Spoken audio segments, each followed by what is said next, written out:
Saint Jean nous dit dans son évangile au chapitre 2, les versets 13 jusqu'à 22. La Pâque des Juifs était proche et Jésus monta à Jérusalem. Il trouva dans le temple les vendeurs de bœufs, de brebis et de colombes et les changeurs assis. Se faisant un fouet de cordes, il les chassa tous du temple, et les brebis et les bœufs. Il répandit la monnaie des changeurs et renversa leur table. Et aux vendeurs de colombes, il dit, enlevez cela d'ici, ne faites pas de la maison de mon Père une maison de commerce. Ses disciples se rappelèrent qu'il était écrit, le zèle de ta maison me dévore. Alors les Juifs prirent la parole et lui dirent, quel signe nous montres-tu pour agir ainsi? Jésus leur répondit, détruisez ce sanctuaire, et en 3 jours je le relèverai.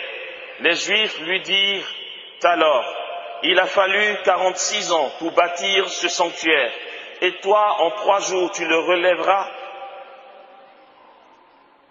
Mais lui parlait du sanctuaire de son corps.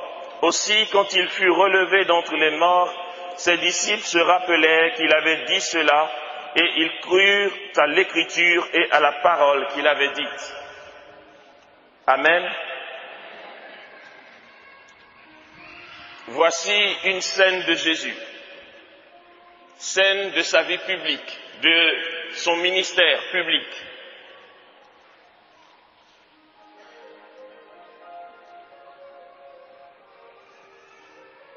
Il entre dans le temple et puis là, il fait son mauvais garçon. Il fait son bad boy.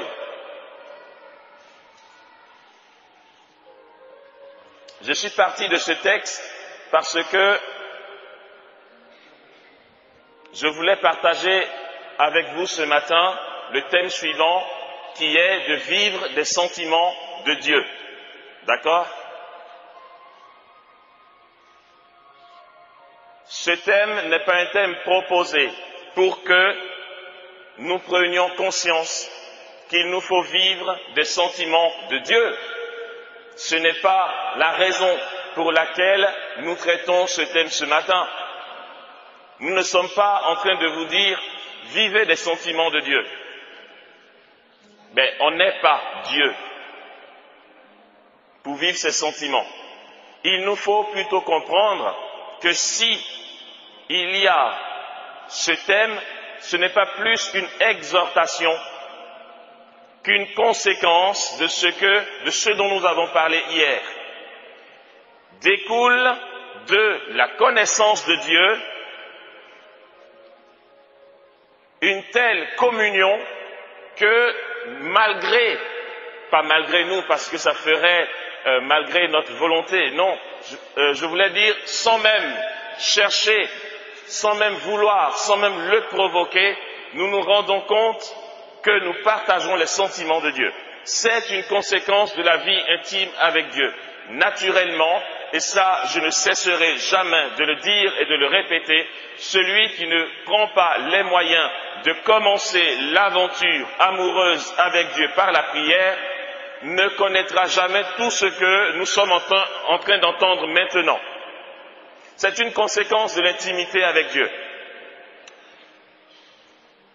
Ici, Jésus entre dans le temple et lui qui nous dit dans l'évangile de Matthieu, « Apprenez de moi que je suis doux et humble de cœur », a ici un acte, on va dire, de violence. Mais les disciples, lorsqu'ils voient Jésus agir comme ça, ils se rappellent ce que dit le psalmiste au psaume 69, le verset 9 et 10. Il est dit dans le psaume 69, 9 et 10, « Car le zèle de ta maison me dévore, et l'insulte de tes insulteurs retombe sur moi. » Ils ont compris Jésus, en agissant comme ça, défend, et comme il a dit d'ailleurs, défend la maison de son Père. Et en même temps, il a, j'allais dire, comme un réflexe de ce qui blesse le cœur de Dieu. et par conséquent, il agit avec une violence extérieure, une colère. Nous en avons parlé hier, c'est l'excès de l'amour de Dieu. Comment se fait-il que nous soyons tombés dans l'oubli de Dieu ou encore dans la nostalgie du royaume des cieux? Comment se fait-il que nous nous sentions étrangers à Dieu et que ce qui le touche, ce qui le concerne, ce qui s'adresse à lui ne nous concerne pas? On se dit, il y a Dieu, il est fort, il est créateur du ciel et de la terre, et puis à nous autres ici, les galériens. Et puis de temps en temps, quand on a besoin d'une bénédiction, on va le voir. Et puis, parce qu'il est miséricorde, il nous l'accorde. Si c'est bon pour nous, bien sûr. Et puis on vit comme ça. Nous sommes des chrétiens, nous sommes baptisés, mais peut-être que nous n'avons pas assez réalisé ce qu'est la vraie signification de notre baptême. On a une relation avec Dieu. On se dit qu'on l'adore, mais notre adoration de Dieu a été entachée par l'adoration de nos idoles au village. Tu vas adorer les eaux ou un arbre, ou encore le crocodile, ou que sais-je encore. Tu vas adorer le totem de ta famille. Mais l'eau que tu adores n'a aucune relation avec toi, en dehors de cette relation dont tu vas entendre parler par tes parents ou tes grands-parents. Ils vont dire c'est l'eau qui a protégé notre famille depuis des siècles. L'eau, je veux dire, je ne suis pas l'eau, donc si j'adore l'eau, il est normal que je me sente étranger à l'eau, et que ce génie-là, si c'est un arbre, que j'aille adorer cet arbre, parce qu'on me l'a demandé, c'est une obligation si je veux subsister, et donc, en me disant, dans cet arbre-là, il y a ma protection, je vais adorer l'arbre. Et si j'ai besoin de santé, je vais voir l'arbre, et puis ensuite je retourne dans ma vie. Pourtant, je ne peux pas penser que ni l'arbre qui est là m'a créé, ni même encore le génie qui est derrière l'arbre, soit à l'origine de moi. Au point que cette relation, ce rapport entre nos idoles et nous, qui sont des dieux, des puissants, et nous ne sommes rien parce qu'on a besoin de leur protection, a entaché notre vie chrétienne. Et nous voyons Dieu comme quelqu'un qui est le tout autre. C'est vrai, ça va s'appeler en théologie spirituelle la spiritualité qu'on va appeler la spiritualité apophatique. C'est-à-dire tu vas dire Dieu par la négation. Tu vas dire, oh toi, l'au-delà de tout, toi que nul ne connaît, que personne n'a encore jamais vu de ses yeux de chair, etc. C'est la spiritualité apophatique qui nous vient d'une période des pères du désert. Mais c'est pas grave, laissez tomber. Cette spiritualité apophatique qui dit Dieu par la négation va aussi conduire certains à recevoir de Dieu des bénédictions à travers la négation toujours. Et cette négation, ça va être quoi? Ça va être, je jeûne jusqu'à perdre au moins 15 kilos parce que j'aimerais que Dieu m'exauce en me donnant quelque chose. Et je vais faire des pèlerinages, je vais marcher à genoux, je vais grimper, aller jusqu'à la grotte à genoux, j'aurai des plaies partout pour obtenir ce que je veux, comme si Dieu en avait besoin, comme si Dieu avait besoin que tu t'abîmes la santé pour qu'il t'exauce. Pourquoi nous faisons ça? Ce n'est pas qu'africain, c'est un peu aussi universel. Le Dieu, cette spiritualité apophatique nous a tellement influencés que nous ne nous sentons pas en communion avec Dieu. Nous savons qu'il est Dieu et que nous sommes sa créature, qu'il exige que nous l'adorions. Nous venons faire notre adoration et c'est fini, j'ai fait mon devoir. J'ai plus rien à te donner, je ne te dois plus rien. Voilà. Et nous sommes dans cette dynamique-là. C'est une catastrophe, frères et sœurs. C'est, j'allais dire, horrible. Dans ce sens que le Seigneur ne veut pas une telle relation avec nous. Les disciples se souviennent qu'il est écrit, le zèle de ta maison me dévore.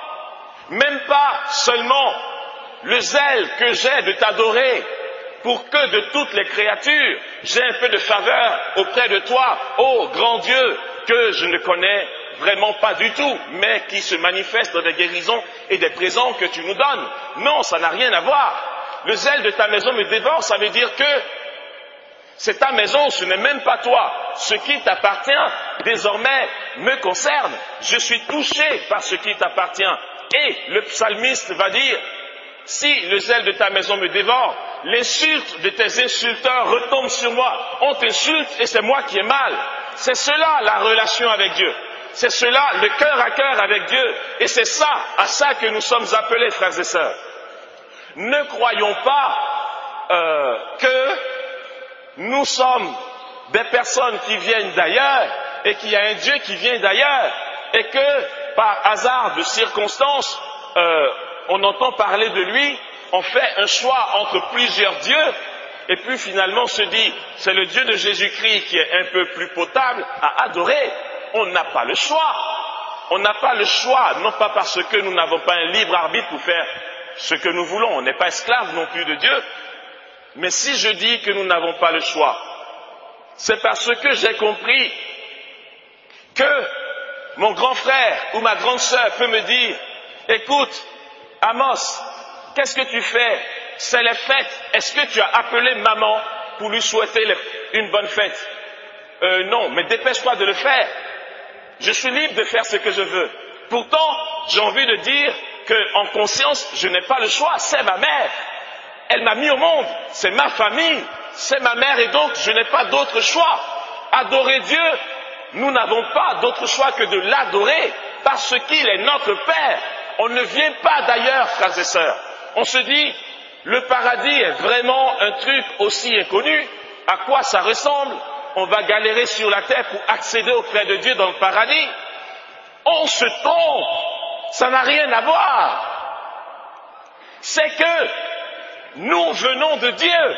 Je viens de Dieu. Regardez, ce Dieu-là, éternel, qui est un en trois personnes, qui nous paraît tellement lointain, est en train de nous révéler de plus en plus, à travers donc l'enseignement de l'Église, mais aussi la continuité de l'enseignement de l'Église, qu'on appelle le magistère vivant de l'Église, est de plus en plus en train de nous révéler qu'il n'y a pas lui et nous à côté, et que lui, excusez-moi l'expression, mais c'est juste profondément, lui c'est nous, nous c'est lui. Et comme disait le père Luis Matos de la communauté des béatitudes, nous ne sommes même pas des disciples du Christ, s'il vous plaît. Ça c'est au rabais, mais c'est ce qu'on entend dire, et c'est vrai, c'est pas faux. Pourtant, lorsqu'il dit qu'on n'est pas disciple du Christ, il veut aller plus loin. Il dit on est Christ. Je partageais dernièrement à mes frères et sœurs que je comprends mieux cette notion d'adoption filiale. Celui qui est adopté, normalement, si j'adopte un enfant, je ne suis pas son père biologique. Il est né d'un autre père et d'une autre mère, et moi, je l'adopte. Et lorsque j'entendais « nous sommes fils adoptifs en Jésus-Christ », ça me laissait un petit sentiment d'étranger quand même. Je dis oui, ok. Quand le père dit à son fils « tu es mon fils bien-aimé, moi aujourd'hui je t'ai engendré », l'Église nous apprend que c'est pour nous qu'il le dit. Mais quand je l'entendais, en fait, j'avais un petit goût amer. Parce que c'est comme un gamin qui découvre que celui qu'il appelait papa, celle qu'elle appelait maman, ne sont pas ses vrais parents, il a été adopté. Il y a toujours un petit... Ils l'ont aimé, il n'a manqué de rien. Mais quand même, il a un choc quand il apprend. Il ne vient pas d'eux. Et donc, quand on nous dit, on est fils adoptif dans le Christ, moi, ce sentiment-là demeurait quand même si je finissais par me dire, écoute, tu ne vas pas demander le beurre et l'argent du beurre, ok? Il a déjà accepté de t'adopter, c'est déjà ça. Il veut t'accepter dans son paradis. Tu ne vas pas te plaindre. Mais c'est vrai, de toute façon, je n'ai pas un plan B. Je vais aller au paradis, il n'y a que ça. On m'aurait dit, il y a une concurrence, il y a paradis Jésus-Christ, paradis machin truc. J'aurais fait mon choix. Donc je me suis dit, je prends comme ça. Jusqu'à ce que, frères et sœurs, je comprenne en fait que l'adoption filiale dont nous parle l'Église n'a rien à voir avec l'adoption telle que nous la comprenons sur la terre. Mais ça n'a strictement rien à voir. C'est que dans l'Église primitive, il n'y avait de paternité que de paternité adoptive. C'est-à-dire, et c'est vrai, c'est profondément vrai, même un père biologique n'est pas un père s'il n'a pas adopté l'enfant dont il est le père géniteur. C'est pourquoi des papas peuvent ne pas reconnaître leurs enfants, même s'ils sont géniteurs. Ce n'est pas parce que tu es son père biologique que tu l'as pour autant adopté. Vous comprenez? Il n'y a de paternité réelle que de paternité adoptive. Et là, je comprends mieux. Le Père nous a créés, nous sommes sortis de lui, et puis il n'a pas dit, ils ont péché, je les laisse tomber. Moi, je crée autre chose. Mon Père, non pas biologique, mais, parce que biologique, ça reste encore matériel. Mon Père d'origine, j'allais dire, qui est le Père de Jésus-Christ, c'est lui mon vrai papa. Je découvre qu'en fait, mon vrai papa, c'est le papa de Jésus. Je ne viens de nulle part ailleurs. Mon malaise a disparu parce que lorsque je réfléchis, je me dis, mais c'est vrai, cette adoption-là est réelle, puisque aucun autre Dieu m'a créé. Si un autre Dieu m'avait créé et qu'il m'avait abandonné et que le Dieu de Jésus-Christ disait, je t'adopte, j'aurais eu un goût amer. Mais en fait, je viens de lui. Il m'a créé et il assume sa création. Il dit, même si Amos a péché, je suis son père d'origine. J'assume ma création, ma créature, et je l'adopte. Ce n'est pas parce qu'il m'adopte que je viens d'ailleurs. En fait, il m'a créé et il me dit, je te crée et je te choisis. Tu es réellement chez moi. Voilà ce qu'est la paternité adoptive. On ne peut pas, par conséquent, continuer de vivre comme si ce n'était pas lui notre origine. Nous venons des cieux, frères et sœurs. Nous venons d'en haut. Et c'est pourquoi ce n'est pas étonnant que les théologiens nous disent que nous existions dans la pensée du Père depuis toute éternité. Je n'ai pas commencé à exister le jour où j'ai été conçu dans le sein maternel. Il y a un prêtre qu'on appelle James Manjakal, un Indien qui a un ministère puissant de guérison, qui nous témoignait, j'ai trouvé ça trop extraordinaire. Parce que si, par exemple, pour le prophète Jérémie, Dieu a dit, dès le sein maternel, je t'ai connu, Jésus, par contre, va dire au père James Manjakal, il dit, dès l'instant où j'ai été conçu dans le sein de ma mère, il parle de quand il a été conçu dans le sein de Marie. Jésus dit, dès l'instant où j'ai été conçu dans le sein de ma mère, la Vierge Marie, je t'ai vu comme mon prêtre. Mais des siècles sont passés et le père James Manjakal n'était même pas encore, enfin même ses parents, ses aïeux n'étaient pas encore. Et Jésus dit, dès l'instant où j'ai été conçu dans le sein de la Vierge Marie, je t'ai vu à ce moment-là comme mon prêtre. En fait, au final, vu que Dieu est de toujours à toujours, le propre de ce qui est éternel, c'est ce qui n'a ni commencement ni fin.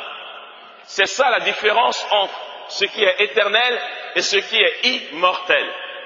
Ce qui est immortel a un commencement et ne meurt plus, d'accord? Ce qui est éternel a ni commencement ni fin. Tous les projets de Dieu, tout son plan d'amour sur ses créatures, autant visibles qu'invisibles, tout est, en fait, je ne sais pas comment vous le dire. Dans le paradis, il n'y a pas de passé et de futur. Dans l'éternité, il n'y a pas de passé et il n'y a pas de futur. On ne peut même pas dire qu'on sera au paradis. Il y a 2 secondes, dans la procession des noces de l'agneau, on était là-bas et maintenant on est ici. Cela impliquerait qu'il y ait eu un avant et un après. Il va dire à Moïse, tu leur diras que je suis m'a envoyé. Dieu est dans le présent. S'il n'y a pas d'événement chronologique en Dieu, cela supposerait qu'il n'y a même pas eu un temps où il ne pensait pas encore ce que nous sommes. Sinon, il y aurait eu un avant et un après. C'est dans le temps et dans l'espace qu'il y a un avant et un après. Je vais vous faire une méga révélation. Au paradis, on n'aura plus de montre. Oh là là, qu'est-ce que je vais faire de ma super montre? Parce que c'est dans le temps qu'il y a ça. Les théologiens, ils disent juste. Et quand je m'assois et que je médite sur tout ça, je me dis, en fait, moi, je vais dire quelque chose qui va paraître une hérésie, mais qui ne l'est pas, et que je suis prêt à assumer devant le plus grand des théologiens. Je vais vous dire, moi, Amos, je suis. C'est pas je vais être ou que j'ai été, je suis. Parce que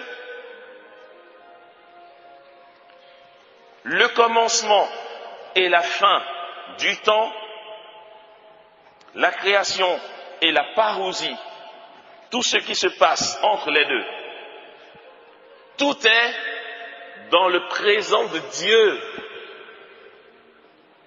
Jésus dit tout est accompli, il ne dit pas tout sera accompli.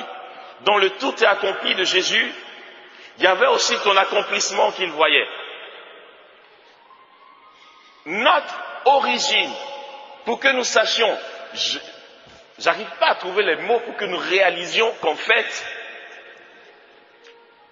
notre origine est en Dieu, c'est pas notre finalité est en Dieu, notre origine. Je veux dire, quelqu'un me dit tu viens d'où? Moi, de ce Dieu. Ah oui, oui. Je vous raconte cette petite histoire que j'aime bien raconter, je trouve ça mignon. Un petit garçon qui est né, naturellement d'un papa et d'une maman, qui était bien entouré dans la maison familiale, très turbulent, un peu sur les bords possessifs. Il était le fils unique, vous savez, un enfant il naît, papa et maman attendent 1 an et demi, 2 ans, voire 3 ans pour que le deuxième arrive. Donc il a eu au moins 2 ans et demi pour faire sa Java, tout seul dans la maison, c'était lui. Et puis, maman est enceinte. Bon, c'est pas grave, tant que le petit frère est encore dans le ventre, il est toujours celui qui fait la Java. Et son petit frère vient au monde, et l'inquiétude des parents c'est, est-ce qu'il va accepter d'avoir un autre?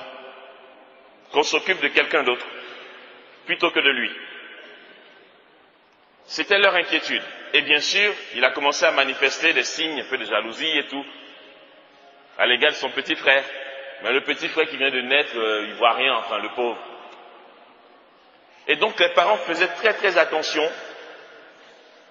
aux faits et gestes de l'aîné, le premier, de peur qu'il pince son petit frère en cachette. Donc chaque fois qu'il s'approchait du bébé, les parents étaient là pour veiller. Et puis un jour, alors que son petit frère dormait dans la chambre, il est parti vers la chambre de son petit frère qui était couché dans le berceau. Et la mère s'est levée tout affolée, elle s'est dit, ouh là là, ça va être la catastrophe. Et le père dit, attends, laissons-le, faisons-lui confiance. Par contre, on va le suivre discrètement, on va voir. Si vraiment il est méchant, on interviendra. Donc, il le suit discrètement, il va dans la chambre de son petit frère. Puis vraiment, ce qui suit fait un peu peur. Il regarde dans le berceau. Il se penche vers le berceau. La mère dit, il faut qu'on intervienne. Il dit, attends. Et puis là, il se penche vers son petit frère, et à leur grande surprise, qu'est-ce qu'il lui sort? Raconte-moi comment ça se passe là-haut. J'ai presque tout oublié.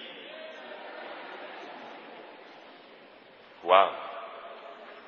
Il a oublié quoi? Attends, de quoi il parle?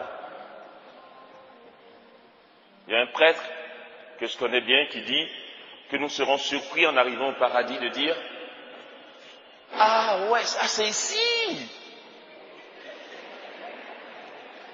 « Ah mais je connais ici !» Et Jésus va dire « Mais oui, tu connais ici. Tu étais juste en exil un petit peu, tu vois. » On pense qu'on va découvrir le truc qui est vraiment méga. Il dit non. Et il est docteur en théologie. Je ne dis pas qu'il est docteur de l'Église. Il est docteur en théologie. C'est pas un petit rien, ce prêtre-là. On parlait justement, c'est lui qui m'a expliqué la notion d'événements avant, après, chronologie, etc. Il dit on sera surpris quand on va arriver au paradis. J'ai envie de dire mais c'est pour ça que je me suis fatigué. Je connais ce point. Parce que c'est chez nous. Et la vérité, comme dit le père Daniel Ange, sort de la bouche des enfants. Raconte-moi comment ça se passe là-haut, j'ai presque... C'est incroyable.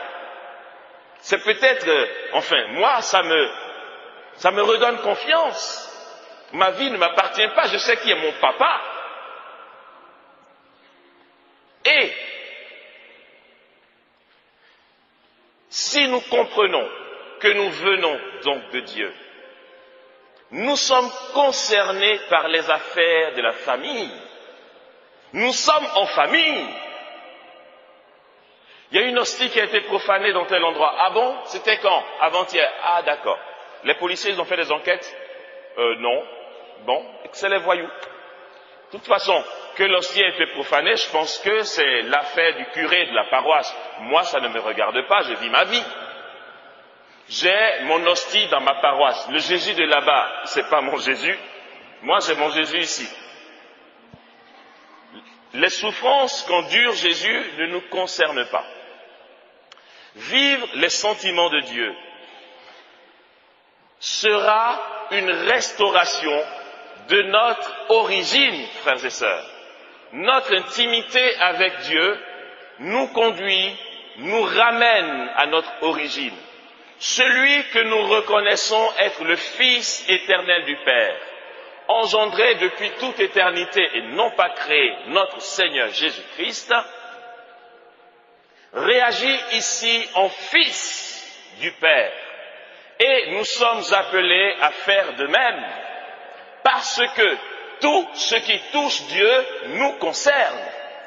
Et même si dans la société juive du temps de Jésus, ce n'était pas son rôle de dire « sortez du temple », il n'était pas prêtre dans le temple, il s'est senti concerné par cette profanation de la maison de son Père. Il n'a pas peur de dire « ne faites pas de la maison de mon Père un repère de brigands ». Retenons et souvenons-nous qu'à ce moment-là, l'Esprit n'avait pas encore été donné et les gens qui l'entendaient n'étaient pas encore dans la révélation qu'il est le Fils de Dieu. Ils auraient pu dire, mais il se prend pour qui celui-là? Mais il se prend pour le Fils de son Père. Il est tellement pris de zèle dans l'amour de Dieu. Le zèle de ta maison me dévore. Et d'autres traductions vont dire, le zèle de ta maison fait mon tourment. Je suis tourmenté. On a envie de dire que là, Jésus pète les plombs. Il perd le contrôle. Parce qu'il n'a pas encore été glorifié. Il aurait pu peut-être se taire et ne pas faire cette gaffe de dire la maison de mon Père, au risque de s'attirer des foudres. Mais il est tourmenté par le zèle de la maison de son Père. Et là, comme s'il perdait le contrôle, il fait sa déclaration, c'est chez mon papa. Et le curé va te dire, mais attends, qu'est-ce qui te regarde? Le premier responsable de cette paroisse, c'est moi. C'est chez mon papa ici. Et j'ai le droit de m'opposer. Parce que si nous comprenons, si nous vivons du moins ce retour à l'origine, nous nous rendrons compte que tout ce qui blesse le cœur de Dieu nous blesse. Et cela s'explique pourquoi? Dans le fait que nous sommes saints. L'Église est sainte. Non pas parce que moi qui suis fils de l'Église, je suis saint par ma vie, je suis un gros pécheur. Et tous sont péchés, sont privés de la gloire de Dieu. Comment se fait-il donc que l'on dise l'Église est une sainte, catholique et apostolique? En quoi elle est sainte? L'Église est sainte simplement parce qu'elle appartient à Dieu qui est saint. Tout ce qui touche à Dieu vit de ce qu'est Dieu. L'Église est sanctifiée, rayonnante et belle parce qu'elle appartient à Dieu qui est saint.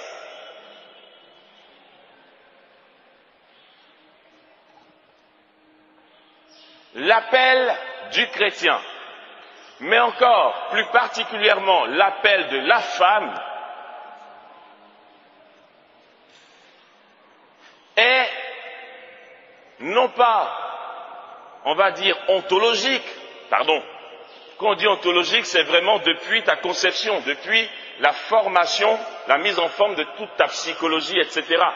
Mais c'est d'origine la vocation de la femme. Et est-ce qu'on n'observe pas la réaction des mères quand leurs enfants sont en danger, comment elles réagissent. Elles sont prises de l'intérieur. Je veux dire, elles deviennent folles. Je ne sais plus qui me racontait cette histoire, je ne sais plus, mais en fait ça me vient comme ça. On m'a raconté qu'une dame, une fois, dans un campement, je ne sais pas si c'est en Côte d'Ivoire ou ailleurs, avec son petit garçon de presque 2 ans ou 2 ans, qui jouait devant la cour, mais il y avait un puits. Le petit garçon était avec son grand frère. Donc la mère, un peu d'inattention, travaillait à la cuisine, elle ressort, il n'y a que le grand frère et le petit n'est pas là. Elle lui dit, où est ton petit frère? Et le grand frère qui lui fait, il est tombé dans le puits. Elle n'a pas réfléchi. Elle n'a pas réfléchi de comment ça va se passer. Elle a jeté tout ce qu'elle avait, elle a sauté dans le puits. Comment elle va remonter, elle n'en sait rien. Elle n'a que son fils là-haut, qui est incapable de la ressortir, mais elle s'en fout, tu ne réfléchis pas. Tu as ton fils qui est tombé dans le puits, mais tout de suite elle saute dans le puits, quitte à mourir tous les deux, mais oui. Et Thérèse de Lisieux qui dira à Jésus, tu sais Seigneur, les apôtres dans la barque, quand tu dormais, ils ont paniqué, ils ont crié au secours. Elle dit, parce que les Ignatiens vont comparer la barque avec le parcours de la barque avec notre cheminement spirituel. Quand tu vis des moments difficiles et que tu paniques, tu dis Seigneur, mais t'es où? Tu dors dans ma vie ou quoi? Et il agit une fois, il te dit mais quoi? Comment tu n'as pas la foi? Quand Thérèse vivait sa nuit spirituelle où elle ne sentait plus rien, elle dit Seigneur, tu dors dans ma barque. Mais je ne ferai pas comme les apôtres qui ont crié au scandale ou au secours, réveille-toi, je suis en train de mourir. Elle dit, ne t'inquiète pas. Le Fils de l'homme n'a pas une seule pierre où reposer la tête. Elle dit, chez moi, tu vas reposer la tête. Tu dors? Vas-y, dors, je ne vais pas te réveiller. Je serai la seule personne dans toute l'histoire de l'Église où tu pourras te reposer. Tu es dans ma barque et tu dors. C'est vrai, j'ai un peu peur, mais je ne vais pas te réveiller. Chez moi, tu es chez toi. Dors. Si la barque chavire et que je meurs avec toi, il n'y a pas de problème. Tant que tu es dans ma barque, je m'en fous que tu dormes, que tu rêves, que tu sois éveillé. Du moment que tu es là, je ne vais pas te réveiller. Tu peux dormir. C'est la maternité, c'est l'amour d'une mère, c'est incontrôlable. Et souvent, on a notre fils, notre enfant qui est en train de souffrir, ou encore, au-delà de cet amour maternel, on va voir quelqu'un d'autre qui est en train de souffrir. On est tellement pris de compassion qu'on aimerait être à la place de Dieu pour intervenir. Et on se dit, mais qu'est-ce qu'il fait, le Seigneur? Mais sachons que cet amour maternel, cette capacité qu'a une mère de réagir quand son enfant a un problème, vient de Dieu. C'est l'image de Dieu sur la terre. Par contre, si de manière naturelle les mères réagissent comme ça, il y a une maternité, que ce soit pour les hommes ou pour les femmes, une maternité à laquelle Dieu nous appelle. Et cette maternité-là, c'est la maternité dont parle Dieu dans le livre d'Isaïe au chapitre 49. Il dit, mais une femme vient-elle à oublier son enfant? Est-elle sans pitié pour le fruit de ses entrailles? On a envie de dire non, une mère ne peut pas abandonner son enfant. Et il va aller plus loin en disant, c'est pas grave, même s'il arrivait qu'une mère oublie son enfant, moi je ne t'oublierai jamais. Même si avec la constitution de la femme que je lui ai donnée, pour une raison ou pour une autre, elle est encore capable d'oublier son enfant, moi ton Dieu je ne t'oublierai jamais. Et le Seigneur donc nous fait passer de cet état naturel à une maternité, une fécondité spirituelle qui dépasse complètement ce que nous pouvons voir. D'accord? Ce truc-là s'acquiert dans l'intimité avec Dieu. Voici comment ça se passe. Il va y avoir 2 étapes lorsque le Seigneur commence à nous donner de vivre ses sentiments à travers l'intimité avec lui. La première étape, c'est de s'affoler. Tu vois un malade. Tu vois le monde qui part à sa perdition. Et puis là, tu veux réagir. Tu dis, Seigneur, réagis. Mais il ne réagit pas. Est-ce que tu es plus miséricordieux que lui? Un peu comme on a vu hier Abraham qui, genre, il négocie avec Dieu. Vous comprenez? Ça fait du genre, je suis plus miséricordieux que Dieu lui-même. Que mon Seigneur ne s'énerve pas. Je vais juste rajouter une parole. Dieu dit, vas-y. Il dit, peut-être que tu vas trouver que 40 justes. Tu vas détruire la ville? Dieu dit, non, s'il y a 40, je ne détruis pas. Abraham dit, d'accord, bon, je vais rajouter un truc. Tu ne te mets pas en colère. Comme si c'était nous qui montrions à Dieu ce qu'il a à faire. Comme si on était plus bon que lui. Il va jusqu'à 10. Si à 10, est-ce que tu vas détruire la ville? Il dit non. Ok. Si à 10, tu ne détruis pas. Et Abraham s'est arrêté là. Même s'il partait jusqu'à une personne, Dieu aurait toujours dit oui. En fait,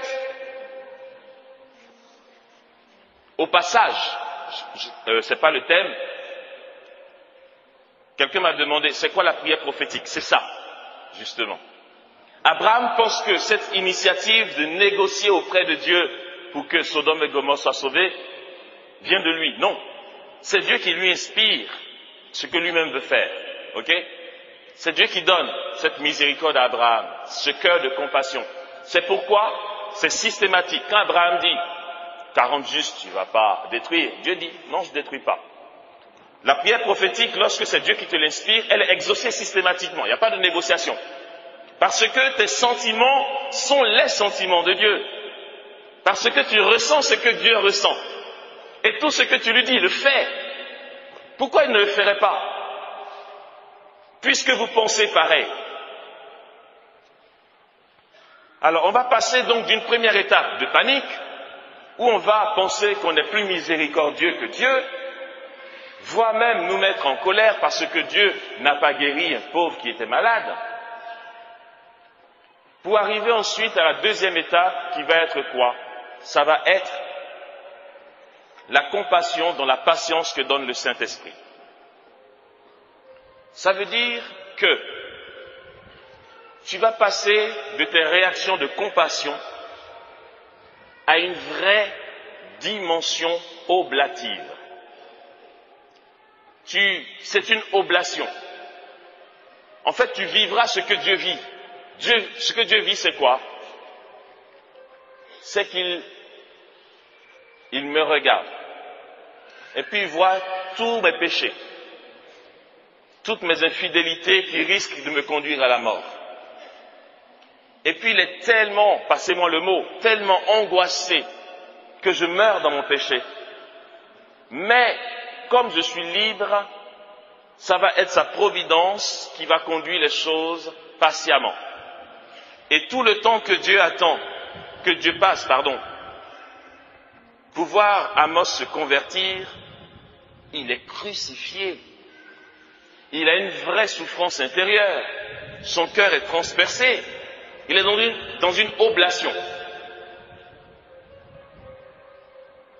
C'est pourquoi, comme disait ce juif dans les camps de concentration à Auschwitz, où est Dieu dans ce bétail qu'on abat? En fait, c'est les Juifs. Saint Paul dira dans sa lettre aux Romains, à cause de toi, nous sommes menés tous les jours à l'abattoir comme des moutons, à cause de ton nom. Mais malgré ça, nous sommes les grands vainqueurs grâce à celui qui nous a aimés. Le Juif disait, mais où est donc Dieu? Où est notre Dieu dans tout ça? Quand on nous enferme par l'eau de sang dans des chambres à gaz et qu'on nous crame et qu'on ne voit même pas un bout de ciel qui nous vient au secours, où est donc Dieu? Et un autre qui lui répondra, Dieu, il est dans l'enfant pendu qui est en train d'agoniser. Dieu est à l'intérieur. Et si tu vois l'Holocauste, le camp de concentration et tous ceux qui se meurent, tu dis, mais Seigneur, où es-tu? Mais fais quelque chose. Tu te crois plus compatissant que Dieu. Mais le Seigneur te ramènera vers cette patience, comme je l'ai dit, fruit de l'esprit, qui est une vraie oblation, où tu portes le monde. et tu portes le monde dans ta chair, et tu portes le monde dans tes propres souffrances, qui sont désormais réorientées.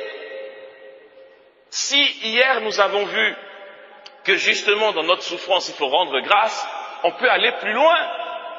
Tu ne vas plus seulement rendre grâce dans ta souffrance deviendra un atout pour que le monde soit sauvé. Dans les plaies de Jésus se trouve notre victoire. Dans sa crucifixion se trouve sa propre victoire et sa résurrection. Et si nous avons l'onction sacerdotale du Christ par le baptême, si nous partageons cette même onction que lui, c'est pour que nous aussi, dans nos lieux où nous sommes crucifiés,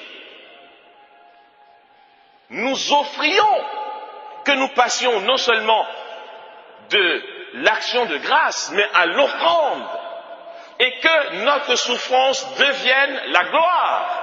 Et que lorsque tu as mal et que tu souffres, tu dis Seigneur, mais merci pour cette souffrance, parce que j'ai de quoi offrir pour que le monde soit sauvé.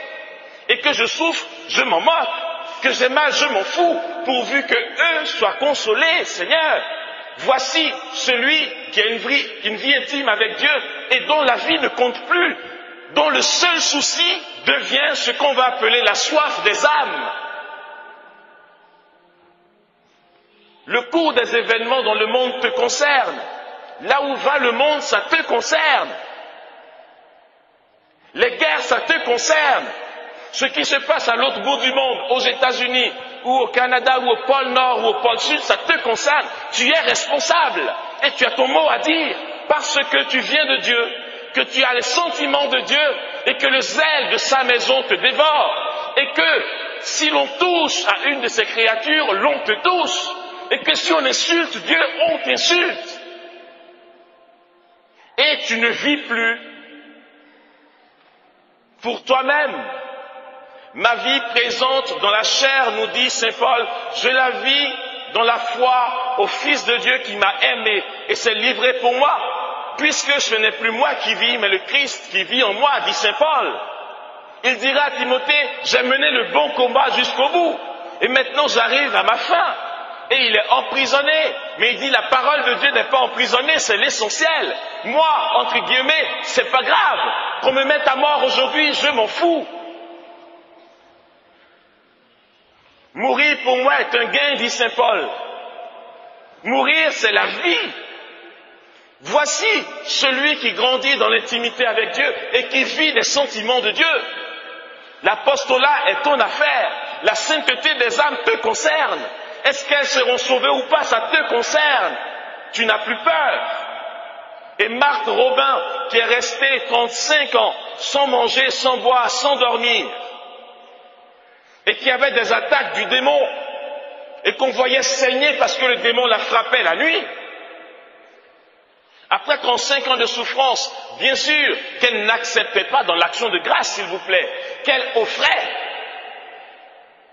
Jésus lui dit, Marthe, je viens te chercher parce que tes souffrances ont ramené beaucoup d'âmes dans le paradis. Et puis Marthe va répondre, Seigneur, c'est bien, mais si ça marche, autant continuer. Le paradis, ça m'attend, il n'y a pas de problème. Si le fait de rester encore un seul jour de souffrance sur la terre peut te faire entrer des âmes dans le paradis, laisse-moi vivre. Et elle est restée 18 ans en plus. Après 53 ans de souffrance, elle a été rappelée vers Dieu.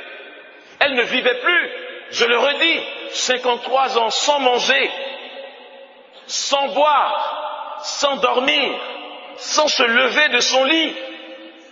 Elle n'a pas pleurniché sur son sort. Elle avait un enjeu plus important. C'était que les âmes soient sauvées. C'était que le cœur de son Jésus soit consolé. C'était que les affaires de son Père marchent. Parce qu'elle est fille du Père et ça la concerne. Elle n'est plus égoïste mais décentrée d'elle-même. Si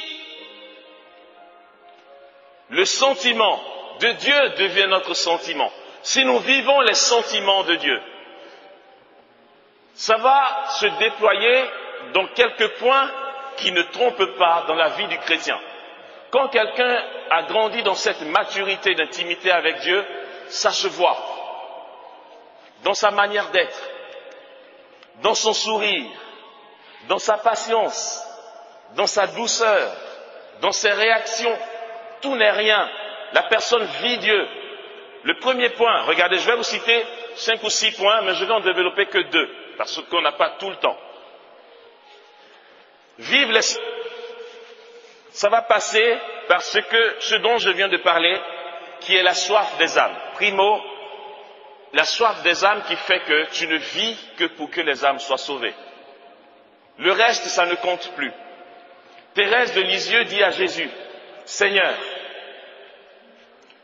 tu sais, je t'aime. Mais je t'aime tellement, et puis, je veux que tu réalises que je t'aime, quoi, en fait, Sainte Thérèse de Lisieux. Parce que peut-être qu'on t'aime parce qu'on aimerait arriver au paradis un jour. J'aime le Seigneur parce que si je l'aime, un jour il va dire, entre dans la gloire de ton Père, c'est ce que je recherche. Elle dit, en fait, je m'en fous. Écoutez bien, elle dit, Thérèse dit à Jésus, je m'en fous du paradis. Le paradis, je m'en fous. Que j'aille en enfer ou au paradis, peu importe. Tout ce que je sais, tout ce qui me ronge de l'intérieur, c'est de pouvoir t'aimer, mais à toutes les secondes de la vie. Tant que je respire, je veux t'aimer tellement et faire ton plaisir. Pas pour que tu me donnes le paradis, je m'en fous. J'aimerais accepter, pourquoi pas, dit-elle, accepter de vivre sur la terre en t'aimant du plus grand amour que je peux donner. Et finir en enfer, ça m'est égal. De toute façon, dit-elle, si je tombe en enfer, au moins en enfer, il y aurait quelqu'un qui t'aime. Ça, c'est ce qu'on disait hier. Dieu devient notre intime, pas l'idole qui nous donne des choses que nous aimerions avoir. Un rapport créature-créateur qui a besoin, il demande au créateur, mais pour recevoir encore, il fait un peu d'adoration, comme ça le créateur est d'accord. On n'en est plus là. On est dans une relation amoureuse. Elle dit, je t'aime gratuitement, et puis je m'en fous du paradis. Voilà.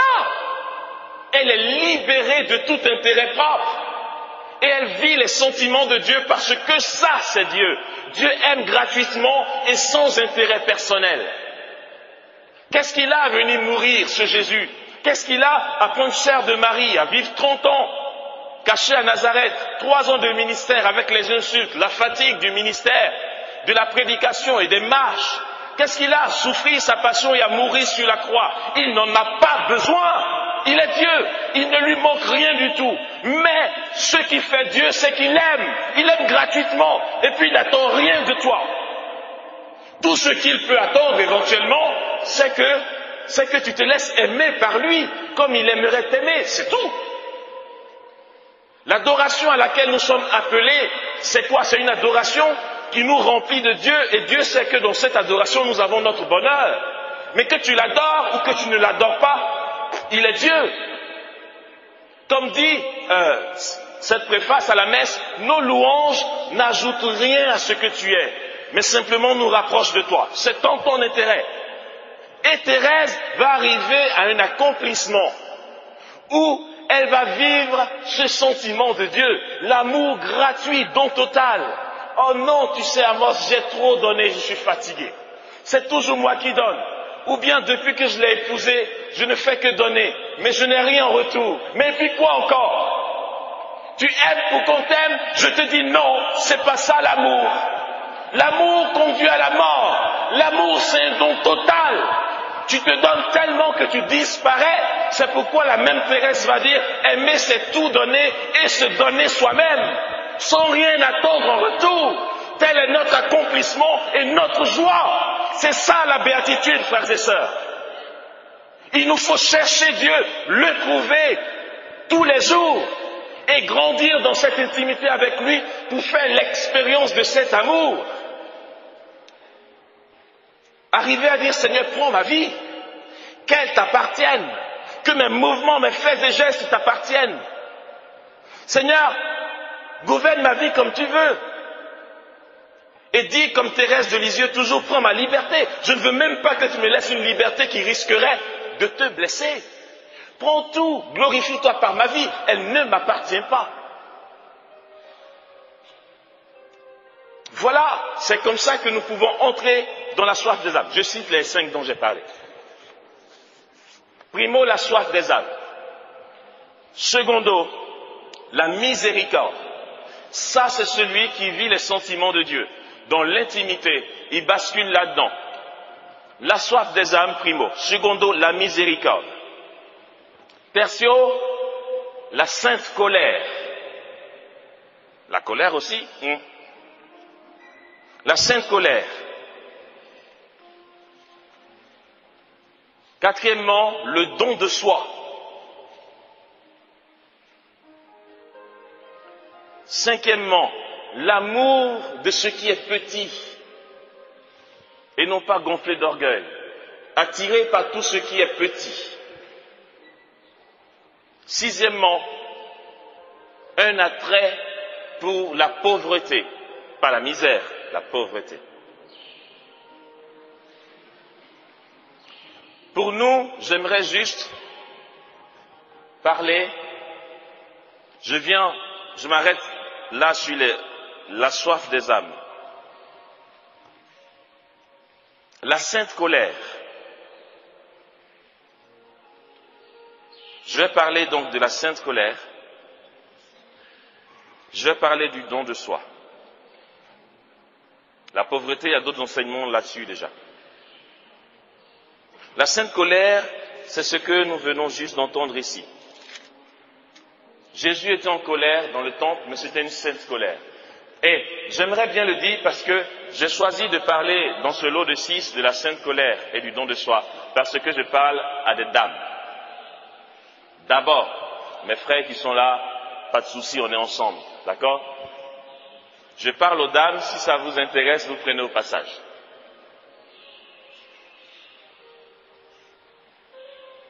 C'est tellement beau la sainte colère. C'est comment arriver à avoir une vraie autorité en restant doux. On a l'impression que les deux ne vont pas ensemble. Autorité et douceur. Ceux qui ont ce sentiment qui naît en eux et qui viennent de l'intimité qu'ils ont avec le cœur de Dieu, réagissent comment? Ils réagissent comme Jésus l'a fait ici. Tant que, vous voyez, il y a peut-être un décalage entre sa réaction ici, quand il chasse les gens avec violence du temple, et le jour où il a été arrêté pour être mis à mort. Il a pu faire preuve de violence ici, parce que ça concernait quelqu'un d'autre que lui. Il défendait la maison de son père. Quand on touche à sa vie, lui, il ne dit rien. Ça, c'est une grâce à rechercher. Des personnes qu'on va entendre dire « Ah non, moi je ne suis pas mou, hein, je lui ai dit les 4 vérités. » D'accord? Ils pensent qu'en disant ça, on va dire qu'ils sont une force intérieure. Vous savez quoi? Les personnes colériques, impulsives, qui sont méchantes en parole à tout bout de champ, ou violents, non pas dans le sens du royaume, la violence telle qu'on la connaît, de manière mondaine, sont les personnes les plus faibles en fait. Dès que quelqu'un s'énerve devant vous, laissez tomber. Vous avez compris qu'il a du chemin à faire. Même s'il vous donne une baffe, il est en train de confirmer que vraiment il est faible. La vraie force est de pouvoir maîtriser ses passions internes. Quand tous les événements te mettent en colère, tu dois réagir et que tu te calmes, c'est toi qui es fort. C'est une incapacité de gérer ses émotions intérieures qui fait que dès que quelque chose me pique, je réagis avec violence. Ça, c'est une colère humaine qui n'est pas la colère de Dieu. Ici, on parle de sainte colère. Il y a des personnes qui, par contre, sont édifiantes, qui sont capables de prendre des décisions radicales, mais très dures apparemment, Parce que justement, la vie de quelqu'un d'autre est en danger. Pour défendre tout ce qui touche Dieu ou tout ce qui touche la vie de quelqu'un d'autre, ils ont une autorité, une force, la force du lion. Ils sont impassibles. Et puis, tu es surpris parce que dès que tu les attaques, eux, ils te disent, non, il n'y a pas de problème. Je vais te donner une baffe. Ok, vas-y, je dirai rien. C'est ceux qui ont grandi dans l'intimité avec Dieu. Ils sont décentrés d'eux-mêmes. Ils ne défendent pas leur vie, mais c'est des défenseurs des autres. D'où le paraclet. L'Esprit Saint paraclet, il est venu pour nous défendre. Il ne se défend pas, le Saint-Esprit. D'ailleurs, si tu peux le saisir, le mettre à mort, vas-y. L'Esprit Saint, défenseur, c'est ça. La défense de Dieu, c'est qu'il défend les petits. Et entre nous, dans nos rapports, vous savez ce qu'on appelle commérage. Vous connaissez le commérage? Ça veut dire quoi? Pardon? Affairage.com. Ok. Bon. Commérage, c'est ça. Vous savez d'où vient le mot commérage? Quand on dit elle est commère, ça vient d'un temps, il y a plusieurs siècles, où les femmes, après avoir fait la cuisine à la maison, s'être occupées de leur mari, se retrouvaient pour passer un peu de temps ensemble, ou elles tricotaient et elles se racontaient. Le commérage vient de là. Co-mère, les mères ensemble. Qui, dans le temps, dans la mentalité du temps, la femme ne dit rien devant son mari. Elle lui est soumise, elle fait le ménage, elle se la boucle. Mais ça, c'est tellement chaud à l'intérieur que quand elle se retrouve un peu entre mères, le commérage commence. Ah, mais vraiment, c'est dur d'être épouse. Monsieur m'a encore réveillé à 3 heures du matin pour lui faire du café. Moi, je n'ai pas le droit de dormir, pourtant je suis enceinte. Bon, elles ont besoin de parler. Donc, du coup, elles critiquaient les hommes. Le mot vient de là. Ça vient des femmes. Mais bon, ça va. Voilà, je vous charrie. Mais en même temps, on sait que tout ce qui est commérage, on dit affairage. Si je me trompe, vous me dites, hein. La tendance prête à croire que c'est plus le truc des femmes que des hommes. Et comme je parle à des femmes, j'ai choisi de parler de ce point-là de la sainte colère. Faisons le choix, par exemple, de dire du bien de quelqu'un quand cette personne n'est pas là. On peut faire des vœux comme ça à Jésus. Cette année, je fais le choix de dire du bien de quelqu'un quand il n'est pas là. Et à sa présence, je me tais.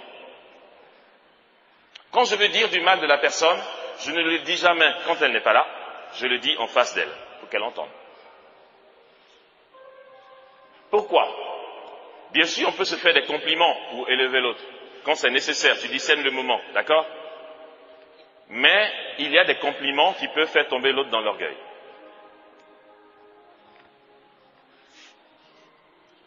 On va dire, j'ai pas l'impression que la dame qui est là-bas m'aime beaucoup. Parce qu'en fait, tout ce que je dis, elle n'arrête pas de me reprendre, de me ramener. Chaque fois, elle veut me montrer que je suis dans l'erreur. Et puis la personne à qui tu dis ça te dit, non, tu plaisantes. Elle n'arrête pas de dire du bien de toi. C'est vrai. Elle ne jure que par toi. Parce qu'elle te trouve trop super. Et toi, tu dis, mais c'est bizarre. Ça, c'est une personne ajustée. Quand tu es en face d'elle que tu parles, elle te recadre. En fait, elle dit du bien de toi auprès des autres. Et puis, elle ne vient pas pour te caresser dans le sens du poil. Son souci est de t'élever davantage. Donc, elle n'arrête pas de te faire des reproches, mais en face de toi. Ces reproches-là, elle ne les fera jamais derrière ton dos. En face de toi, pour te faire grandir. Et puis de l'autre côté. Donc, ce genre de personnes n'entre pas dans des flatteries. Ce que les Français vont appeler des lèche-bottes, parce qu'il y a un autre mot qu'on utilise, mais c'est un peu plus vilain. C'est-à-dire, tu fais la courbette pour avoir les faveurs de celui-là. C'est très subtil. Souvent, tu es gentil pour qu'on dise « Ah, il est gentil ». Tu n'es même pas gentil pour l'autre. Donc, c'est une attitude qu'on peut faire le choix d'avoir. Premièrement. Deuxièmement, ne jamais riposter quand c'est nous qui sommes attaqués. Ça, c'est comme ça que Dieu il agit. Chaque fois que c'est toi qui es attaqué, tais-toi. Tu n'as rien à dire. Ou du moins fais le choix de ne rien dire. Mais réagis quand il s'agit de quelqu'un d'autre. C'est ça la sainte colère. Pourtant, c'est le même qui dit « Je n'ai pas détourné mon visage des crachats, ni de ceux qui m'arrachaient la barbe. » Comme un agneau, il s'est laissé mener à l'abattoir. Mais on a envie de dire « Eh bien sûr, j'imagine que les Juifs l'ont crié. » Ils ont dû se dire « Mais c'est pas le mec là qui faisait la grande gueule au temple, qui cassait les tables et tout, mais qui se défend maintenant. » On va dire, il en a sauvé d'autres, il se sauve lui-même. Mais non, ça c'est pas dans le sens de l'amour de Dieu. Il peut pas se sauver lui-même. Enfin, il peut se sauver. De toute façon, il est Dieu, c'est pas le problème. Il en a sauvé d'autres. Oui, pour les autres, il a été là, il a été présent. Il a guéri, il a chassé les démons, il a enseigné, il a encouragé, il a relevé la femme adultère. Et quand on l'a arrêté, on attend qu'il se sauve lui-même. Non, il fait rien. C'est un mystère pour les Juifs. Et même pour le genre humain. Donc, dans l'intimité à Dieu, on arrive à ça, ce qu'on va appeler la sainte colère. Donc, la soif des âmes, on sait ce que c'est, la sainte colère. Le don de soi. Le don de soi, c'est vraiment le propre de l'amour maternel. Le don de soi, c'est le propre des mères. Les mères sont porteuses de vie, on en a assez parlé. Elles donnent la vie. Il y a des mères qui enfantent et qui meurent en même temps. Rachel a mis au monde son fils Benjamin sur le chemin de Bethléem. Et pendant l'accouchement, elle en est morte. Elle a donné la vie à Benjamin, notre ancêtre. D'accord? En fait, c'est beau le mystère de la femme. Elle donne la vie jusqu'au bout. Si hier nous avons vu qu'elle se donne à son époux, parce qu'elle est tout accueil, quand je pense à comment les femmes sont dons, je me dis, mais nous les hommes, nous sommes quoi?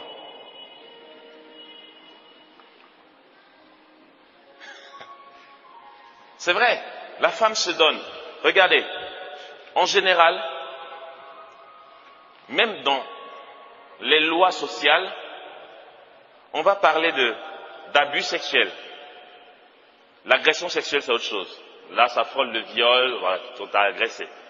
Mais l'abus sexuel va aller dans le sens que de la femme qui a été abusée. Y a-t-il des hommes qui sont abusés? On n'en entend pas parler beaucoup.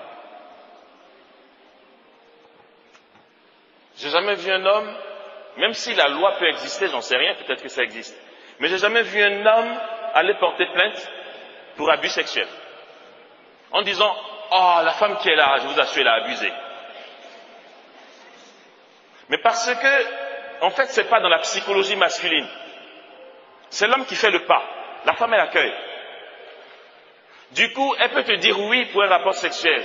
Mais si tu n'es pas chaste pendant le rapport sexuel, parce qu'il y a une chasteté dans le couple, ok? Si tu n'es pas chaste pendant les rapports sexuels, après, elle se sent abusée. Mais, on a envie de dire, on dit, c'était entre adultes consentants. Une fois que tu es majeur, on se dit, mais non, tout est possible. Non, la psychologie féminine est autre. Pour les hommes qui sont là, nos sœurs ont besoin de tendresse, ont besoin d'être entourées, d'être protégées. Elles sont fragiles. Même si je sais que certaines ne sont pas d'accord, je suis désolé, mais c'est la réalité. Elles sont fragiles psychologiquement. Entre adultes consentants, elle va se sentir abusée. Mais pourquoi l'autre ne se sent pas abusée? Mais parce qu'elle est l'accueil. Donc elle va se donner à son époux. Et puis, comme dirait quelqu'un, une jeune Française que je connais, qui me dit, elle est encore jeune, hein. Elle dit, ah non, moi je ne ferai pas d'enfant, hein, parce que qui c'est qui va galérer pendant 9 mois là? Lui, il est à côté, il ne fait rien. Mais c'est vrai, quand je pense à ça, je dis même dans l'acte sexuel, la dame reçoit. Elle se donne à son époux. Et si les femmes, donc comme je viens de dire, sont capables de dire j'ai été abusée, ça veut dire que leur manière de penser pendant qu'elles se donnent n'est pas la même chose que pour les hommes. En fait, elles font confiance et se livrent entre les mains de quelqu'un. Et puis, hier on voyait, donc elle va être pénétrée, il va avoir éjaculation, l'homme après, il porte sa veste, il prend sa voiture, il va faire la java. Elle reçoit une fécondation. C'est elle qui va avoir des envies de femme enceinte, elle va avoir la nausée, elle va cracher partout, pour dormir. Je ne sais même pas comment vous faites pour dormir quand vous êtes enceinte. Tu vas comme ça, ton ventre est gros, tu viens ici, c'est gros. Et puis, je me dis, mais en fait, nous les hommes, c'est quoi notre truc? Et vous êtes tellement belles, les femmes, vous êtes tellement un mystère de vie. En fait, vous êtes don, et il faut le savoir. Sachez que vous êtes don. C'est pourquoi hier je disais, ne retenez rien, donnez-vous. C'est votre appel, c'est votre vocation. En fait, vous êtes parole de Dieu pour la société, parole de Dieu pour nous les hommes. Votre exemple nous élève et nous édifie. C'est pourquoi à jamais malheur à celui qui peut porter atteinte à son épouse, à sa fille, à sa mère. C'est une malédiction. On ne peut pas toucher à une femme.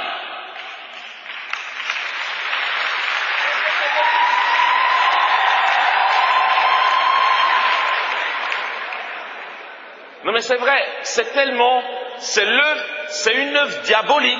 Les hommes qui battent leurs femmes, c'est diabolique. Je suis désolé. C'est même pas seulement le côté, c'est le caractère, machin, c'est complètement diabolique. Et tu t'imagines, bon vous n'êtes pas des enfants, mais je prends un exemple pour voir ce que je veux dire. Un petit garçon qui vient dans tes bras en toute confiance, et tu lui donnes une baffe, c'est crucifiant, c'est pas possible. Même si les femmes, bien sûr, elles sont mûres, elles sont adultes, elles se donnent. C'est pas pour que tu en abuses. C'est pas parce qu'elle est fragile et que toi tu es un homme que tu vas la battre, s'il te plaît. Oui, mais elle est insolente. Quand je parle, elle me répond. Mais pourquoi? On en a parlé hier. Est-ce qu'elle est assez aimée? A-t-elle la tendresse qu'elle attend de toi? Ou est-ce que tu la délaisses et tu vas faire la java avec tes amis, tu reviens ivre, et dans ton ivresse, tu la bats? Tu la bats pourquoi? Parce qu'elle a dit, où étais-tu? Qui c'est qui est le chef dans cette maison? Et bim, bim. Mais écoute, non seulement tu la laisses, elle s'est donnée à toi en toute confiance, elle est seule à la maison, tu vas faire la java, elle n'a pas dormi parce qu'elle est inquiète, elle est donc de la vie, elle est inquiète pour toi, elle est inquiète aussi pour elle. Est-ce que tu as d'autres femmes dans ta vie? Elle imagine tout, elle a l'insomnie, et puis quand tu rentres, elle n'a même pas le droit de dire où étais-tu? Elle reçoit encore des coups. Je dis que c'est démoniaque de toucher à la vie d'une femme. Je vous fais une déclaration d'amour. Vous êtes belle.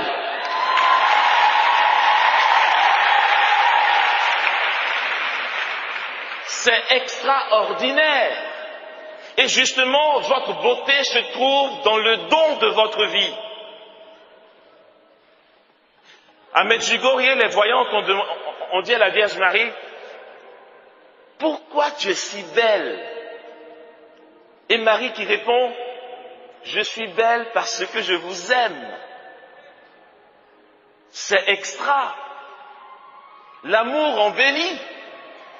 Le don de soi, c'est le propre et le cœur, l'essentiel de l'amour. Il n'y a pas de plus grand amour que de donner sa vie pour ceux qu'on aime. Voilà votre beauté. Voilà votre éclat. Voilà ce qu'est la beauté de la Mère de Dieu, de la Vierge Marie.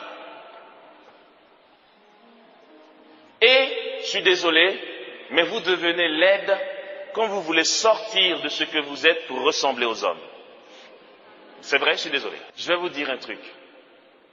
Vous êtes condamné à la joie. Oui, mais attendez, la suite va vous...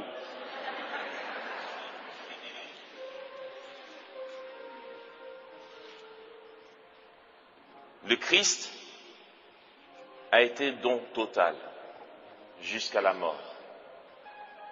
Le peuple juif, le peuple aîné, choisi par Dieu, qui a vu la gloire de Dieu pendant 40 ans avec ses yeux de chair dans le désert,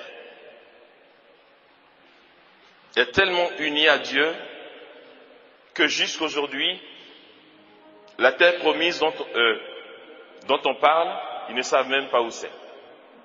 Ils continuent de souffrir, en passant entre autres par l'Holocauste, 6 millions de Juifs exterminés. En fait, c'est pas pour vous faire peur, mais si éventuellement ça peut vous réconforter et voir qu'en fait vous êtes en plein dans votre vocation, je vais le dire.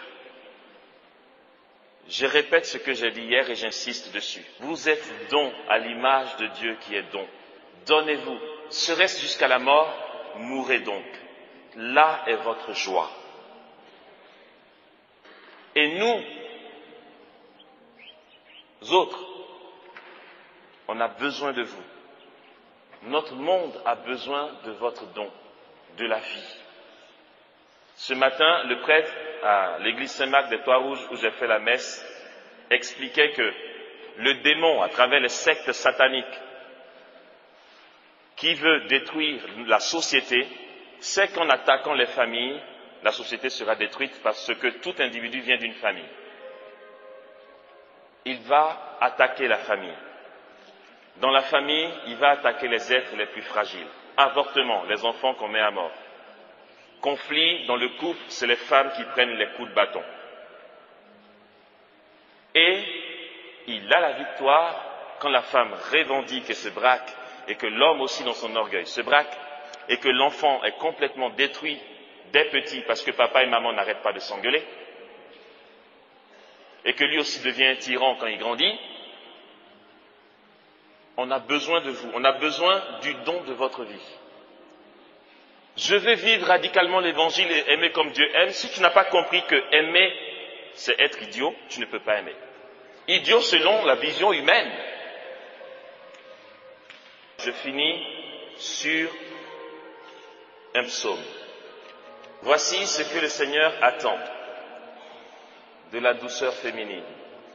Voici ce qu'il a attendu de la Vierge Marie.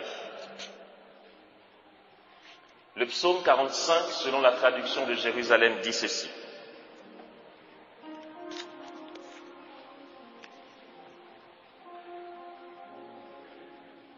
En fait, c'est un psaume qui montre comment Dieu est tombé amoureux. Et j'espère qu'à travers ce psaume, nous comprendrons ce qu'il nous faut faire pour que Dieu tombe amoureux, qu'il soit séduit par nous. Mon cœur a frémi de paroles belles. Je dis mon œuvre pour un roi. Ma langue est le roseau de scribe agile. Tu es beau, le plus beau des enfants des hommes. La grâce est répandue sur tes lèvres. Aussi tu es béni de Dieu à jamais. Ça, c'est la bien-aimée dans l'intimité avec son bien-aimé qui lui fait une déclaration. Ceins ton épée sur ta cuisse, vaillant, dans le faste et l'éclat va, chevauche, pour la cause de la vérité, de la piété, de la justice. Tends la corde sur l'arc, il rend terrible ta droite. Ton aigu, voici les peuples sous toi, ils perdent de cœur les ennemis du roi. Ton trône est de Dieu pour toujours et à jamais. Sceptre de droiture, le sceptre de ton règne. Tu aimes la justice, tu hais l'impiété. C'est pourquoi Dieu, ton Dieu, t'a donné l'onction d'une huile d'allégresse, comme à nul de tes compagnons. Ton vêtement n'est que myrrhe et aloès. Et maintenant, le roi qui est séduit. Des palais d'ivoire, les harpes te ravissent. Parmi tes bien-aimés sont des filles de rois.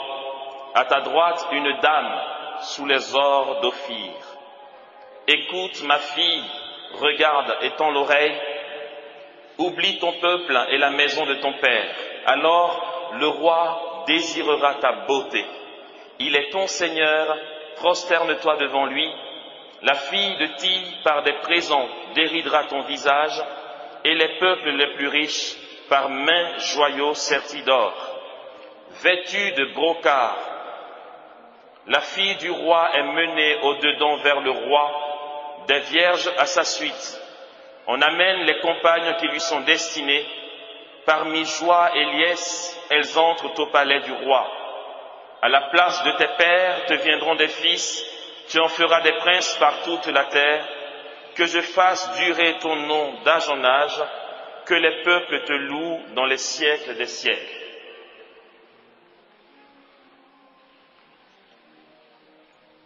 Que le Seigneur nous accorde aujourd'hui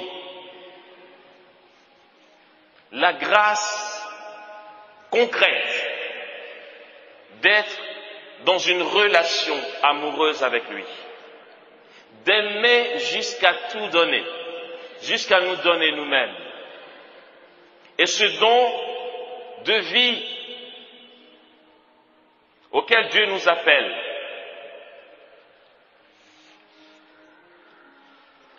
commence par ce que nous vivons déjà comme situation personnelle, actuelle, en famille, dans la société. Sainte Thérèse de Lisieux dira, ne déçois pas l'attente du Seigneur. Ton bien-aimé, le roi des rois, le Seigneur des seigneurs, qui dansera pour toi avec des cris de joie, comme nous dit le livre de Sophonie, car ton Dieu est en toi, au milieu de toi. Ce Dieu-là qui veut te faire grandir dans l'intimité qu'il a tissée avec toi par le baptême, attend que tu lui dises des mots d'amour dans le cœur à cœur, attend aussi que tu consoles son cœur en réjouissant son cœur, pendant que tu t'abandonnes dans ses bras, pendant que tu gémis avec lui pour que le monde sorte du chaos, pendant que ta vie elle-même est donnée pour que tous les cœurs reviennent à Dieu et que dans un cœur à cœur avec lui, il y ait un gémissement de l'Esprit pour la victoire du Père et le salut définitif et plénier du genre humain. Alléluia. Je ne sais pas si vous connaissez des paroles pleines de charme bouillonnent en moi. Pour mon roi, je dis mon œuvre est pour toi.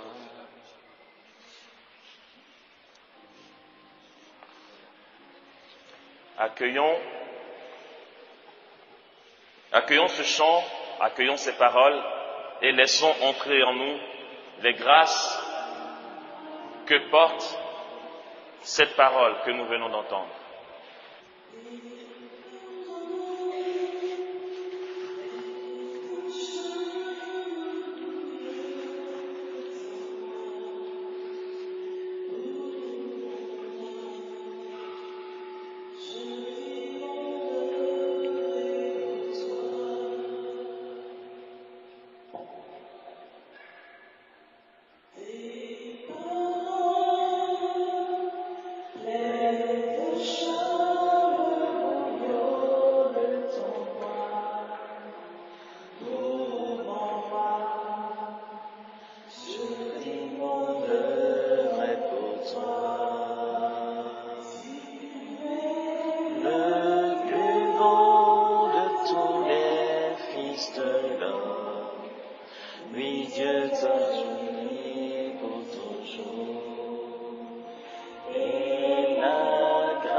Seigneur, séduis nos cœurs.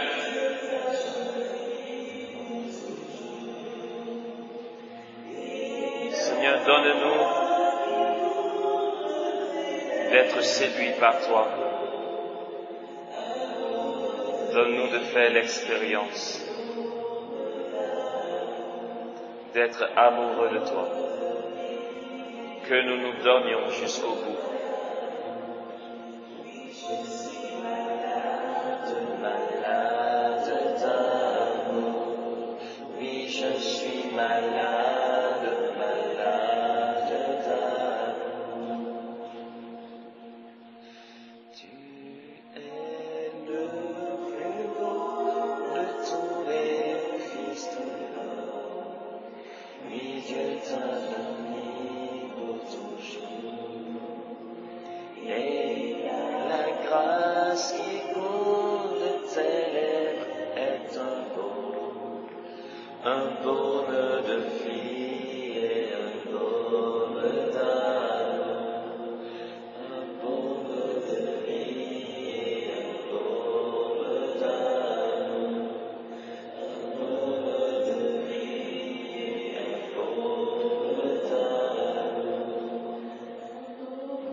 Est-ce qu'on peut retenir ça?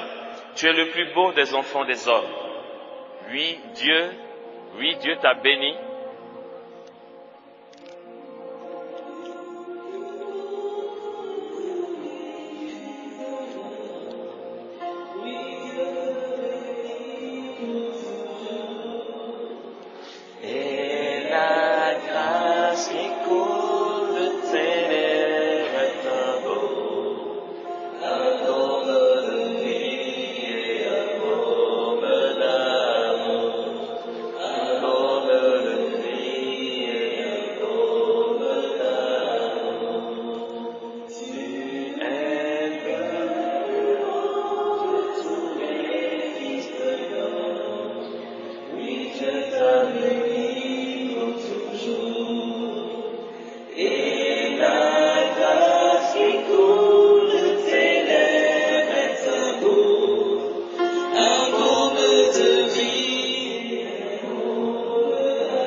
J'aimerais juste qu'on prenne le refrain.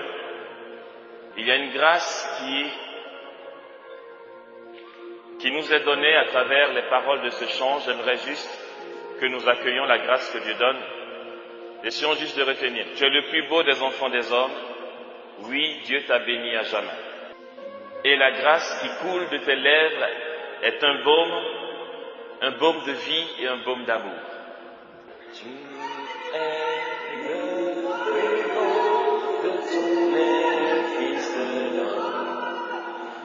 Dieu t'a béni pour toujours, et la grâce qui coule de tes lèvres est un baume de vie et un baume d'amour, un baume de vie et un baume d'amour. On essaie ensemble. Tu es le plus bon. Dieu t'a béni pour toujours, et la grâce qui coule de tes lèvres est un baume de vie et un baume d'amour, un baume de vie et un baume d'amour. Tu es le plus bon de tous les fils de l'homme. Oui, Dieu t'a béni pour toujours.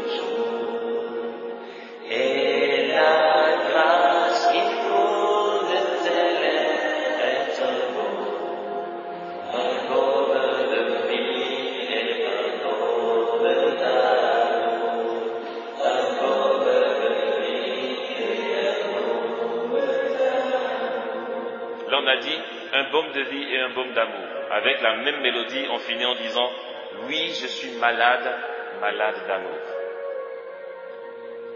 Oui, je suis malade, malade d'amour. Oui, je suis malade, malade d'amour. Tu es le plus beau. Tu es le plus beau de tous les fils de l'homme. Oui, je t'ai béni pour toujours. Et la grâce qui coule de tes lèvres est un baume de vie et un baume d'amour. Un baume de vie et un baume d'amour. Un baume de vie et un baume d'amour. Je suis malade. Oui, je suis malade, malade d'amour. Oui, je suis malade, malade d'amour. Oui, je suis malade, malade d'amour. C'est le plus beau.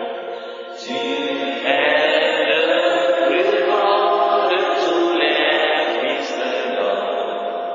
Oui, je t'ai béni pour toujours.